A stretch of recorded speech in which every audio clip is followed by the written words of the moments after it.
Like many of you, I indulged in quite a few plugin sales over the break. In particular, I got a couple of soft synths for the first time in a while, and among them was Arturia's Pigments 4. I've been aware of Pigments for a while, but had never pulled the trigger, partly because maybe I didn't want to admit to myself that it could do pretty much everything my Waldorf Iridium could do at a fraction of the price, even though some of you were kind enough to point that out in my Iridium videos. I've been hesitant to make this video for a while because I think the hardware versus software debate is as tired as me reading your comments about hardware versus software and how people who like the other thing are terrible and hate America. But yesterday I was working on a new track and I kind of had a revelation in terms of how I use both hardware and software together. First of all, let me start off by saying that you should never feel like you have to have hardware.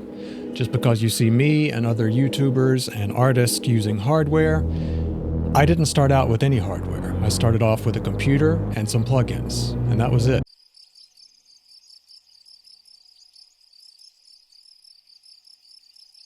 And especially today, software has come so far that as far as just listening and using your ears, I don't think you're honestly going to be able to tell much of a difference. I certainly don't feel like you should ever put yourself in a financially precarious situation, aka go into debt, to buy hardware. Now, as I was making this track yesterday, it became kind of clear to me what I was actually doing because, as always, I was using some of both. In this case, I had a very specific sound on the polybrute that I knew that I wanted to use. I had already designed the patch and I just needed to tweak it to kind of make it fit the track a little bit.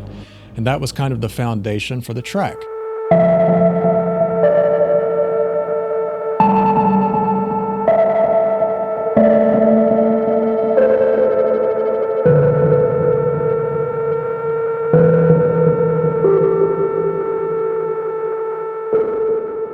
And then as I started to add layers and flesh out the track some more, I went to Pigments because I've found it actually really inspiring lately, just making patches on Pigments. I've really had a blast doing that over the last couple weeks. Did I just say a blast? What is this, 1994?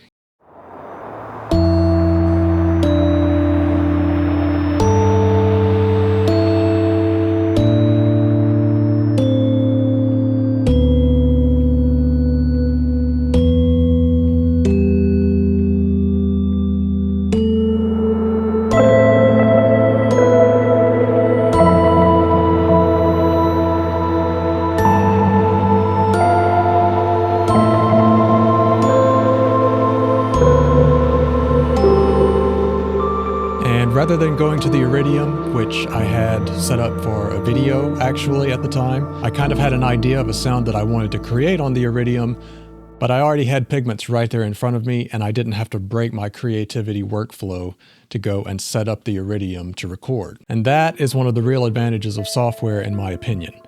Being able to create sounds on the fly that I can use in my music that I'm currently working on, it's just much faster in software. I also like to resample things that I've already recorded and use that in my sound design. And guess what? I can just drag and drop it into software right there in my session. There's no transferring files onto a thumb drive or SD card and then transferring it over to the hardware. I just don't have time to worry about those kinds of things at the risk of losing a creative idea that I'm in the middle of working on. So why would I keep the Iridium if Pigments can do everything the Iridium can do pretty much, and maybe even do a couple of things in a way that I prefer to the Iridium? Well, that's where it becomes very subjective and a matter of personal taste, really. When I'm in patchmaking mode, I like having hands-on. Even though the Iridium's not knob per function, it's still much more hands-on than a plugin where you have to drag and drop everything and click around with the mouse. Maybe most importantly, there are times when I don't want to have to fire up my whole system, turn on my computer to make patches. Right now, the Iridium is sitting right in front of me here at my table. This is the table where I bring everything to do videos, and it's also the table where I bring stuff to make patches for the most part. And it exists kind of separate from my workflow. You know, everything is centered around my computer over there, and that's where I make tracks. That's where I make music. I really enjoy making patches that I might use later. Obviously, they're my patches, so they're going to work in my music. And I just love making a ton of patches with one synth not having to turn on the computer, not having to look at a screen the whole time, and just really get lost in that one synthesizer. I've really been enjoying that lately, and kind of building up a palette of sounds that are mine that I can come back to if I think, oh, that sound would work really well in this track.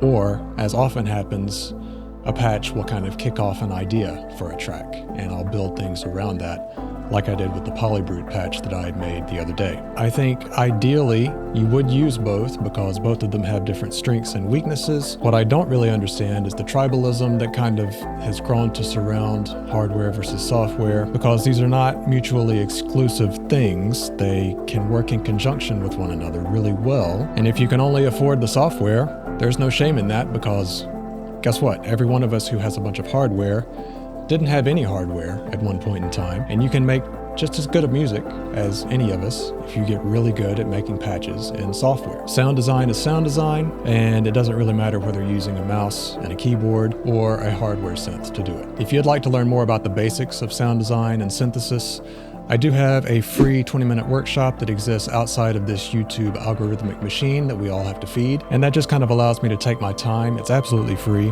and we can break it down together, and I can kind of show you the building blocks and how you can start to make your own patches with hardware or software. It doesn't matter what you have, these building blocks kind of transfer to anything. That'll be the first link in the description below. If you like the video, you can give it a thumbs up. If you like my face, you can hit subscribe and see it more frequently. If you don't like my face, you can hit subscribe and just look away from your computer screen while I'm talking and just listen. And if you hate my voice, then you just hate America.